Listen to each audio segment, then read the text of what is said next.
Hello friends, myself R.D. Patil. So we are learning the topic first unit fluid properties and fluid statics. Before going to the today's lecture, we are going to see the summary of the previous lecture. In the previous lecture, we have seen the properties of fluid. Those are compressibility and bulk modulus. So bulk modulus is nothing but increasing pressure to the volumetric strain, and compressibility is the reciprocal of bulk modulus. Surface tension is the next property. Surface tension is nothing but the tensile force acting per unit length. Then the next we have seen the surface tension on droplet, surface tension on bubble and liquid jet. There are three separate derivations for the surface tension, and we have seen the capillarity. So capillarity is nothing but the rise or fall of the liquid in the capillary tube when it is dipped in a container above the general level of the liquid in the container. So rise is when it contains water, and there is a fall when it contains mercury. So in today's lecture we are going to solve the problems on capillarity. I read the problem. You can refer R.K. Bansal book problem number 1.29 for this example. I read the problem. Calculate the capillary effect in millimeters in a glass tube of 4 mm diameter when immersed in water. Second, mercury. The temperature of liquid is 20 degrees Celsius and the value of the surface tension of water and mercury at 20 degrees Celsius in contact with air are 0.073575 Newton per meter and 0.51 Newton per meter respectively. The angle of contact for water is 0 and that for mercury is 130 degree. Take density of water at 20 degrees Celsius equal to 998 kg per meter cube. So first we write down the given data. So in the given data, diameter of the tube is given. Diameter of tube is given as 4 mm, that is equal to 4 into 10 raised to minus 3 meter. Next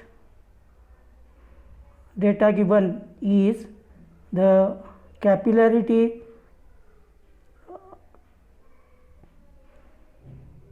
next data is given as the surface tension value. So the surface tension value for water and mercury is given. This is for water, this value is for water, and 0.51 is for mercury.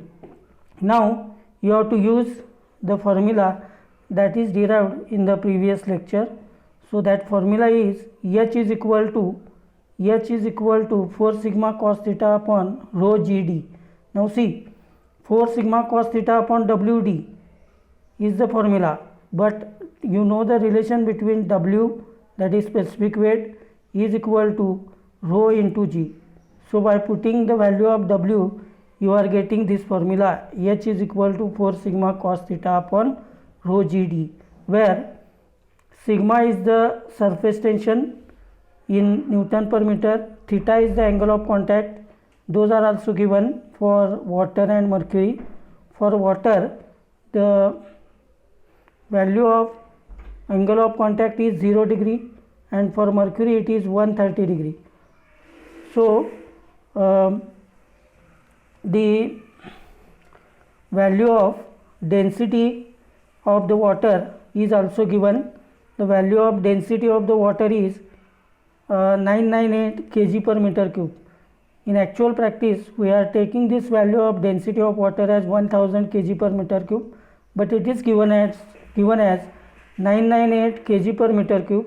So you can take this value of 998 kg per meter cube given in the problem. So firstly, we have to find the capillary rise for the water. So capillary effect for the water formula is H is equal to 4 sigma cos theta upon rho GD. So putting the values of respective quantities in the formula, H is equal to 4 sigma, sigma is given 0.073575, cos theta, theta is the angle of contact, that is given 0 degree, so cos 0 divided by density of water is 998 into G, that is 9.81, into diameter of the tube is given as 4 mm, so that is equal to 4 into 10 raised to minus 3. So finally you are getting the rise of water in the capillary tube as 7.51 mm. Next part of this problem is to find the capillary fall in the mercury, because when you are using mercury there is a fall. So we have to use the same formula. I think you have done your homework for finding out the capillary fall for the mercury, and you have got the same equation as that of the rise. So the formula is H is equal to 4 sigma cos theta upon rho GD, and putting the values of values for the mercury. Now see in this formula, now see this equation for putting the values. 4 is the constant, sigma is 0.51 into cos theta, theta is angle of contact for mercury is 130 degree, divided by density of the mercury. Now see, specific gravity of the mercury is 13.6, specific gravity is 13.6. So for finding out the density of the mercury, you have to multiply this by density of water, so that is 1000. So 13.6 into 1000, that comes out to be your 13,600. So 13,600 is the density of the mercury, into G is 9.81, into diameter of the tube is 4 into 10 raised to minus 3. Diameter of the tube is same. So finally you are getting the value in terms of minus sign. So minus 2.46 mm is the fall of the mercury in the capillary tube. So it is written as negative sign indicates the capillary depression or fall. So once again I am going to summarize the problem or solution of the problem. We have to use the formula H is equal to 4 sigma cos theta upon rho GD. Same formula for two different cases, when there is a water and when there is a mercury. Only the difference is you have to change the value for sigma for water, theta for water, and density for water in case of water, and use the values, respective values, when you are using this formula for mercury. So for mercury, sigma is given, theta is given, and density of the mercury is also given. So like this you can solve the problem on capillarity. Now next we are going to find the problem on finding out the diameter of the glass tube. By using the same formula you have to solve this problem. So I read the problem once again. Refer problem number 1.31 from Fluid Mechanics and Hydraulic Machines by R.K. Bansal. So I read the problem, listen it carefully.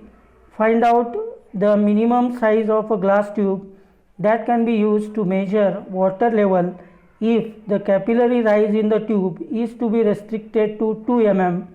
Consider surface tension of water in contact with air as 0.073575 Newton per meter.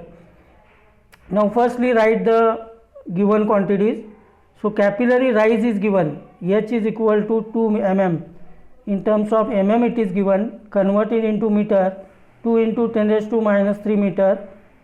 Then next the value of surface tension is given, that is 0.07357 Newton per meter. Then the next value is your angle of contact for water is 0 degree when you are considering there is a clean glass for the capillary tube. Then take theta is 0 degree for the water. Density of water is also to be assumed, and the density of water is 1000 kg per meter cube, angle is 0 degree. So consider the diameter of the capillary tube is d, small d is the diameter of the tube, consider. Now we use the formula. Which formula? We have to use the same formula, H is equal to 4 sigma upon rho gd or wd. W is nothing but rho g. So put the values of sigma and rho, that is density, g that is gravitational acceleration, and d is unknown. So by solving this equation you can find the value for the diameter of the capillary tube. So diameter of the capillary tube is 0.015 meter, that is equal to 1.5 centimeter. Thus the diameter of the tube comes out to be 1.5 centimeter or 15 mm. So 15 mm diameter of tube should be used to restrict the rise of 2 mm.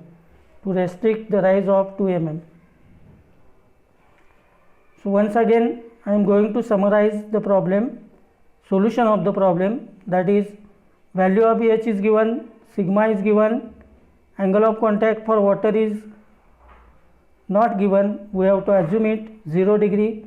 Then density of water, that is a standard value 1000 kg per meter cube you have to consider, and use the equation H is equal to 4 sigma upon rho gd.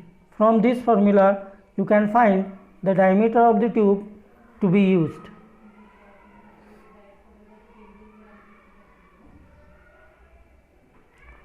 Now next important property of the fluid is vapor pressure and cavitation. Actually cavitation is a phenomenon and that occurs due to the effect of vapor pressure. Now firstly we try to understand what is vapor pressure. So in simple words, vapor pressure is defined as the pressure exerted by the vapor above the liquid. Now see the figure. Now this is a liquid, and above this liquid there is a gas or vapor you can say. Now see, if this liquid is stored in a closed container and the heat is provided to this container. Now consider the heat is provided to this container, this temperature of the liquid goes on increasing, and when the liquid is boiled, its vapors are formed, and these vapors are, as the container used is enclosed, these vapors are collected on the upper side of the container. These vapors are collected, and these collected vapors will exert some pressure on the liquid surface. This is a liquid surface, and on this liquid surface these vapors are exerting some pressure, and that pressure is called as a vapor pressure. So vapor pressure is nothing but the pressure exerted by the vapor above the liquid surface. Now next, this is a phenomenon occurred due to the vapor pressure. Now when the cavitation will occur,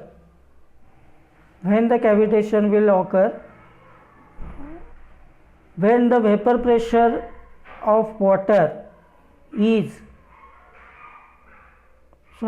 when the actual pressure of the water is below the vapor pressure. Now vapor pressure of water is having some standard value. If the actual pressure is below the vapor pressure of water, in that case we are experiencing this phenomenon. Due to this phenomenon, when the actual pressure is below the vapor pressure, the water boils even at room temperature, and these due to the boiling of the water or liquid, the vapors, due to the boiling of the water, the vapors are created, and when these vapors are traveled from the low pressure to high pressure region, they will collapse with each other and produce a large sound. Also, they will produce a high impact on the pipes. So this should be avoided, means cavitation should be avoided, and this cavitation takes place in centrifugal pump, water turbines or marine propellers. Now see the figure. In this figure,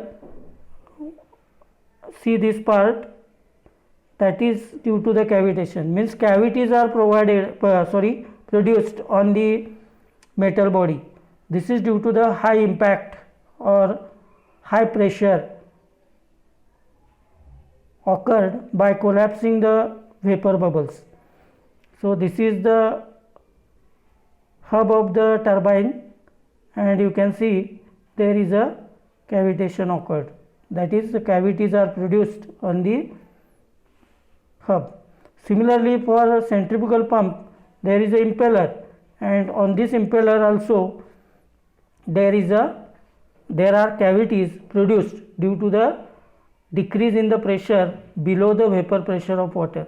Now see, in all these hydraulic machines the pressure is below atmospheric, means there is a vacuum pressure, and if this vacuum pressure is below the vapor pressure of water, then the cavitation takes place, and it should be avoided. It is not required or not suitable for any hydraulic machine. So you can avoid the cavitation by using the pressure above the vapor pressure of water. So I am providing for better understanding of these two properties. There are two links. You can go through the vapor pressure YouTube link and vapor pressure and cavitation, same link on the YouTube, so that you can understand these concepts thoroughly. Thank you. If you have any questions, you can ask me or contact me through WhatsApp group, or you can share your questions in the chat box.